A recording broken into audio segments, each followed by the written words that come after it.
Und da sind wir direkt wieder am Start zur nächsten Folge von This is the Police, nachdem wir mit unserem neuen Auto hier auf die Arbeit gefahren sind. Musik lassen wir wieder weg. Und dann schauen wir mal, was der Tag uns heute bringt. So, Ergebnisse Anfrage Stadtverwaltung. Ich kann eine Detective einstellen, das ist in Ordnung. So, wir können auch Polizisten einstellen. 2 Stück sogar und einen Detective. So, und dann würden wir Anna Sandström für die Schicht A.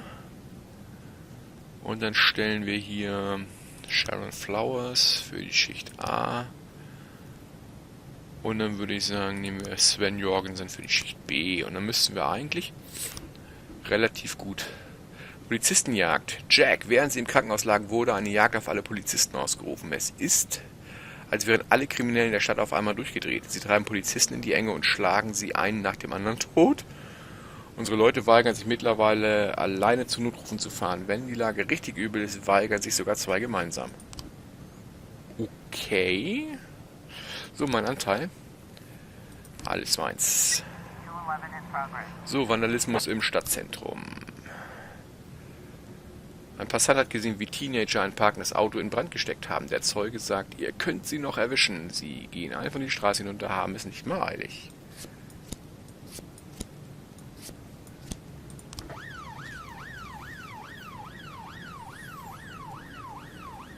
Oh, 11. September. Ups. Was ist denn hier noch? Ah, Stadtverwaltung, können wir irgendwas. Ach, kann ich direkt schon wieder was? Muss ich nicht... Ach, das waren ja wahrscheinlich 3 Tage, ist ja so viel passiert, ne? Drogenverkauf, King Louis. Ups, wieso sind jetzt keine Detectives frei?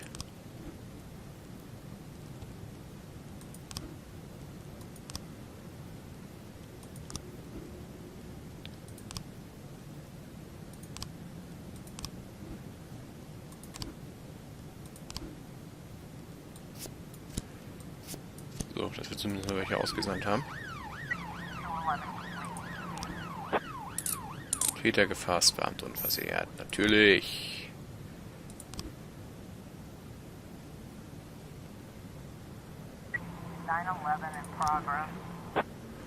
So, Vandal, Griffith und Max Stone.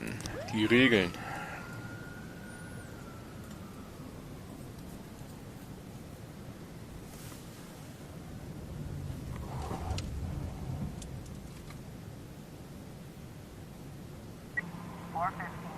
Fahrlässige Gefährdung. Eine unidentifizierte Frau sagt, dass ein seltsamer Arzt im Keller ihres Hauses ohne Lizenz Operationen durchgeführt hat. Der sieht kaum wie ein echter Arzt aus. Er ist alt, vielleicht senil und scheint immer angetrunken zu sein. Ja, wenn es ein echter Arzt wäre, würde er vielleicht auch nicht ohne Lizenz im Keller ihres Hauses. Oje.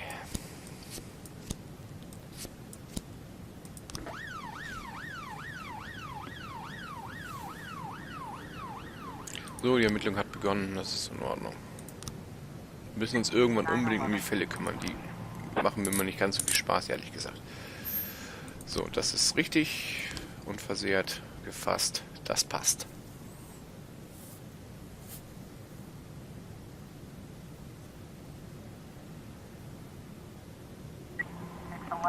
Vergewaltigung im Chinatown-Wohnheim. Ein Student konnte die Tür zu seinem Zimmer nicht öffnen, sie war von innen verschlossen und er konnte dumpfe Schreie aus dem Inneren hören. Das klang, als würde jemand meine Freundin vergewaltigen. So, leider haben wir im Moment noch nicht mehr. Da hätten wir ein bisschen warten können, egal. So, in einem dreckigen Keller wühlt ein zittriger alter Mann in einem aufgerissenen Leib eines jungen Mannes herum. Oh mein Gott.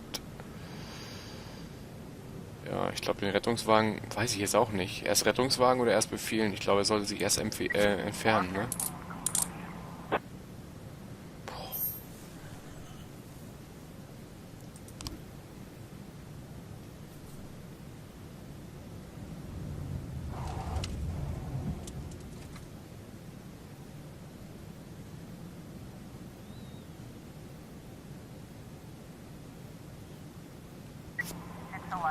So, Vergewaltigungsbericht. Die Freundin hat nur einen besonderen Moment mit ihrem neuen Freund ausgekostet. Ja, Mahlzeit. So, Mord.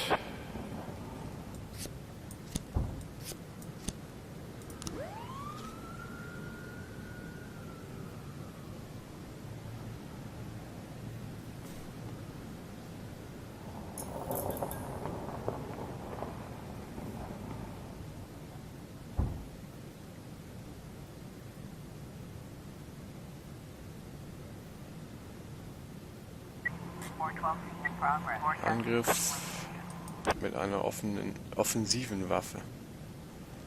Okay.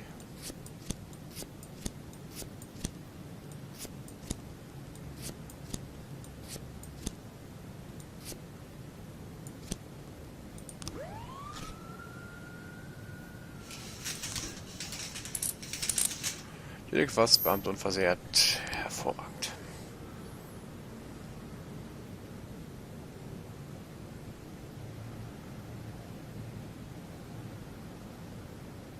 Für Zucht und Ordnung hier in der Stadt sorgen.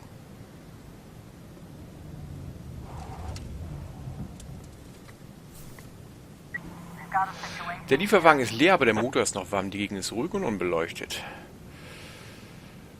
In der Nähe des Lieferwagens einen Hinterhalt einrichten.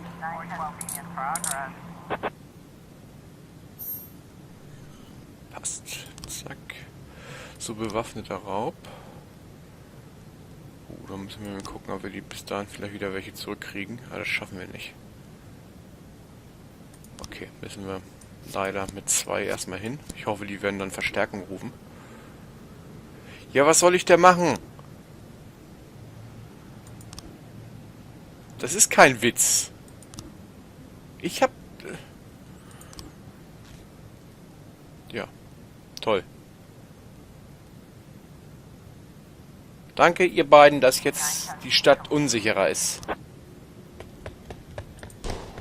Ja. Den könnt ihr euch auf die Liste schreiben, ihr beiden. Katzen. Wir können doch da nicht alleine. Die alle degradieren.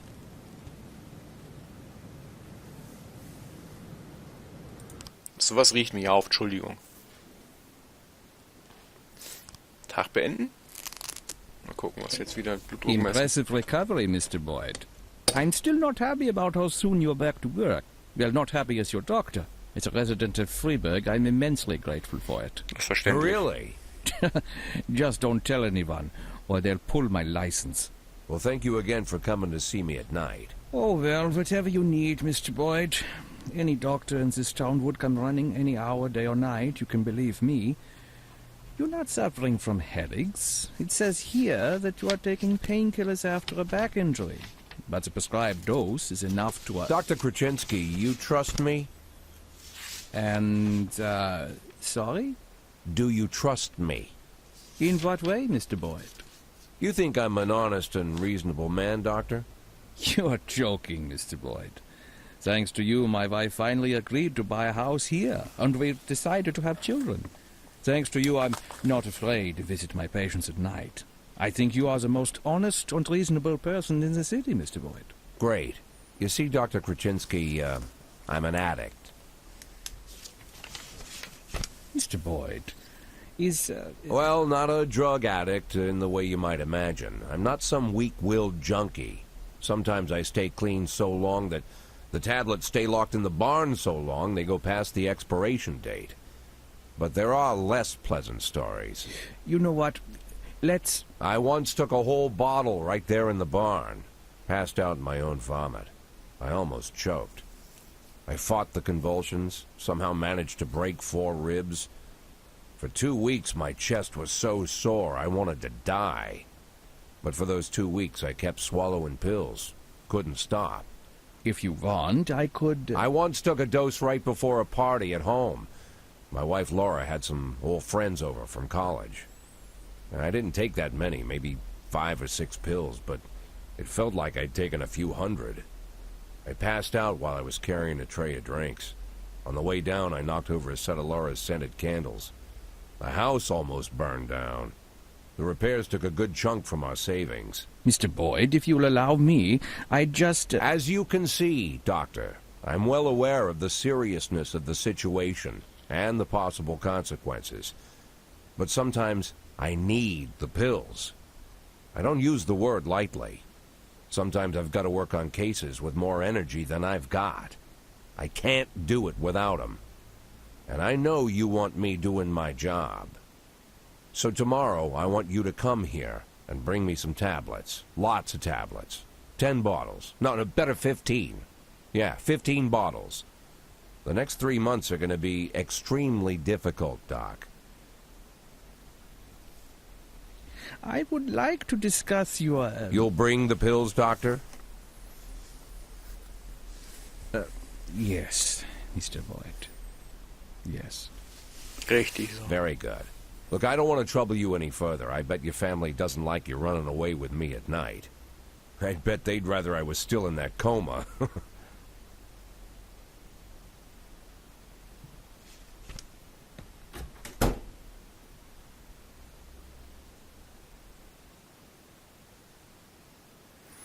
So, Tag Nummer 60. Kevin Paulson, nächster Polizeichef Freeburgs, das werden wir noch sehen. Kevin Paulson bereitet sich auf Machtübernahme bei der Polizei vor, das werden wir auch noch sehen. Bürgermeister Rogers unterstützt Kevin Paulson als nächsten Polizeichef. Ich vertraue meiner Familie. Fuck you. Wie das Auto so schön sofort anspringt, ne? So, mein Hund hat Geburtstag, klar. Ich war die ganze Nacht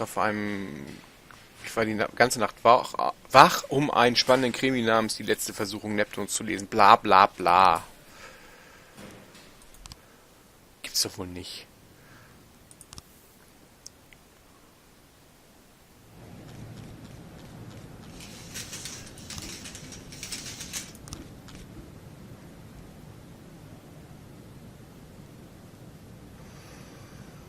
Zack.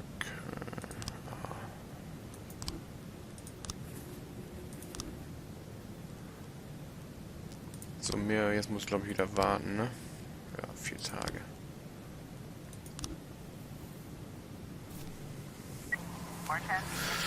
Mord. So, Edwards. Curry.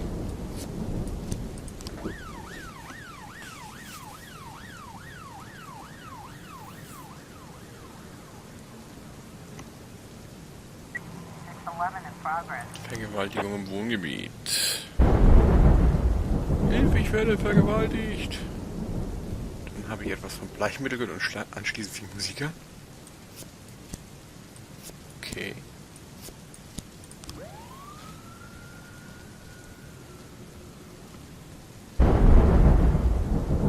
Ja, es ist ein Fernsehfilm.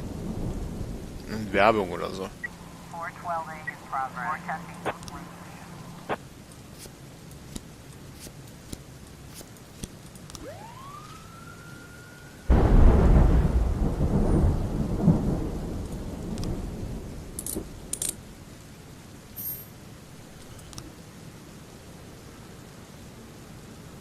Garantiert irgendwie Werbung.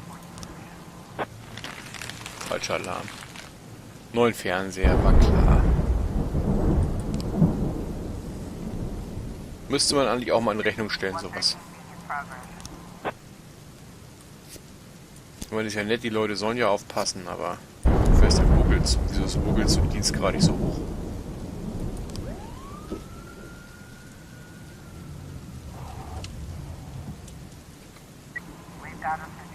So, Jason hat das Bewusstsein verloren, liegt zitternd zurück im Schaumquilt. Ja, das sollten wir natürlich einen Exorzisten anrufen. So, erstmal Kopf erhöhen, atmen. Der Obdachlose versteckt sich immer noch in der Umspannungsanlage. Der Eingang ist mit Blut verschmiert. Die sich mit der Pistole zerschießen und hineinrennen.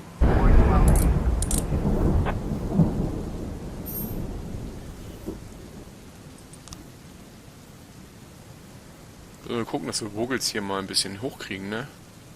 Hat die denn 3 Sterne? Habe ich hier die gegeben? Heute Tag der Sauberkeit in Freeburg. Ist mir doch egal. Also an und für sich helfe ich diesem scheiß Bürgermeister ungern. Aber wir müssen es wohl tun. Nur SWAT schicken können. Täter ist entkommen. Beamter unversehrt. Oh Gott.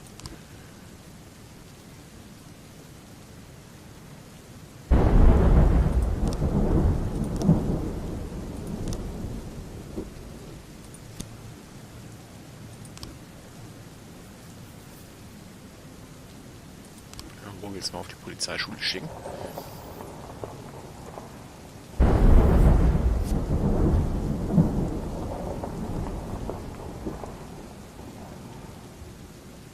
Und trotz allem gehört Wuggels in die Schicht A.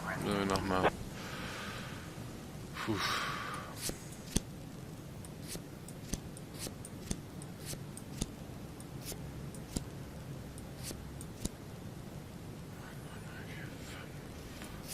Noch. Ein bisschen in den Hinterhalt behalten hilft ja nichts.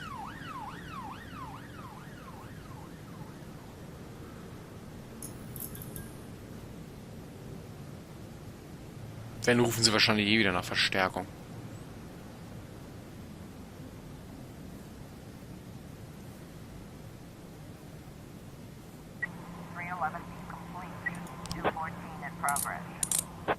Also geht doch.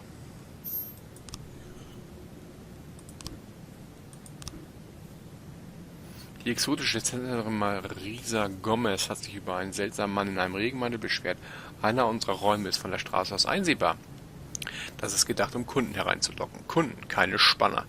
Das ist nicht das erste Mal, dass wir den Typen vertreiben müssen. Er kommt ständig vorbei und trägt den Regenmantel, egal wie das Wetter ist. Und es sieht aus, als würde der Hund da an sich herumfummeln. Okay.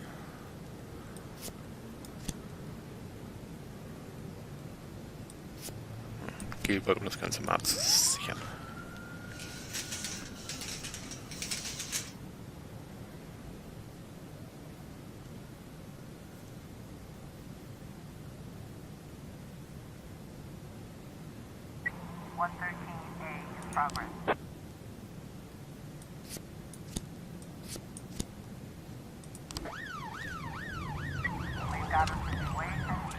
So, ein Mann steht vor dem Fenster, presst seine Nase an die Scheibe und fasst sich unter dem Mantel selbst an. Den Mann am Arm packen und in den Streifenwagen werfen. Sir, ziehen sie langsam ihre Hose wieder an und dann die Hände in den Kopf, sich dem Kerl anschließen.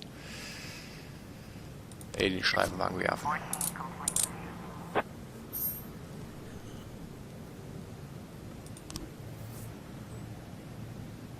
Obwohl, hätte ich es gerne mal gesehen. Na, egal. Streichen wir das.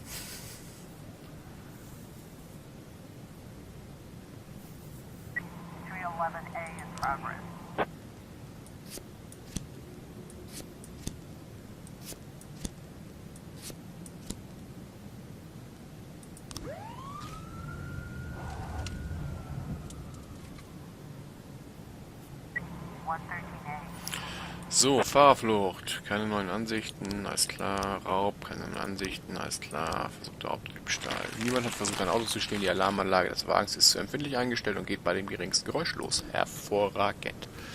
Danke dafür.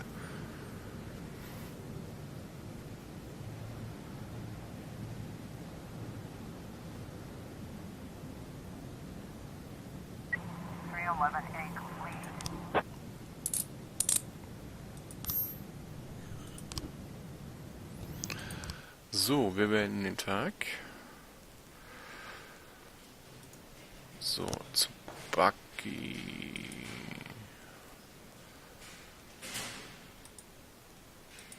Ich würde gerne noch Beamte versetzen.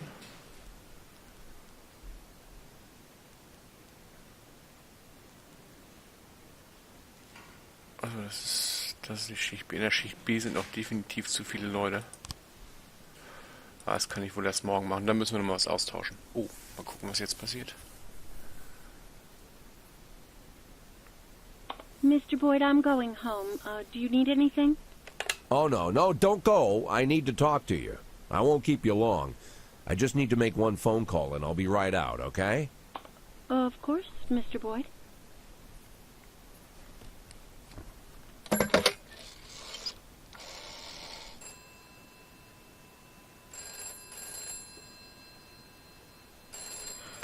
Do you know what time it is? I didn't mean, well, maybe I did. Guess I'm a son of a bitch. Jack? Good Lord, Jack, I wanted to talk to you. Was wondering if you'd call. How do you feel? I'm good, Mrs. Markham. Better than ever. The back pain is gone, the insomnia is gone, my hair is growing back, and my pathological indecisiveness seems to have run off somewhere.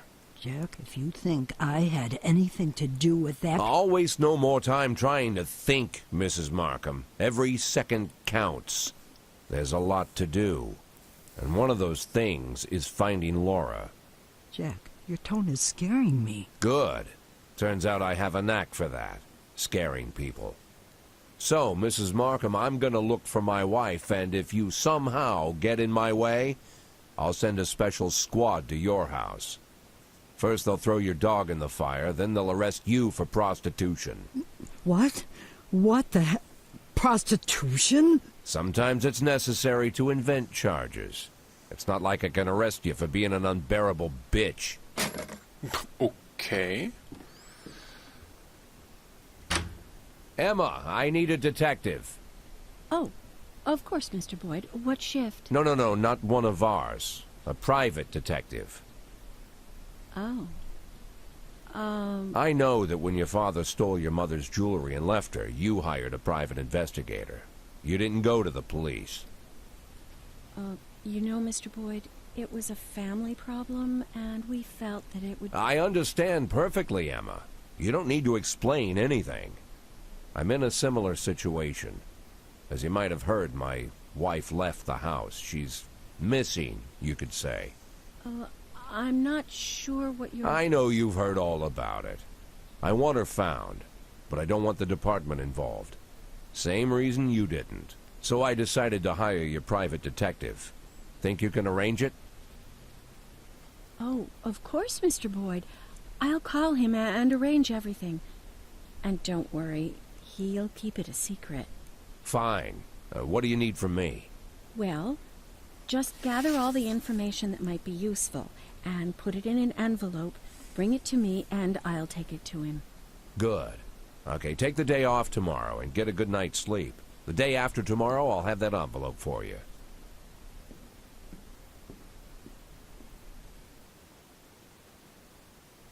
So, und damit kommen wir für diese Folge zum Ende. Ich hoffe, es hat wieder ein bisschen Spaß gemacht und ich würde mich freuen, wenn wir uns beim nächsten Mal wiedersehen. Bis dahin, tschüss!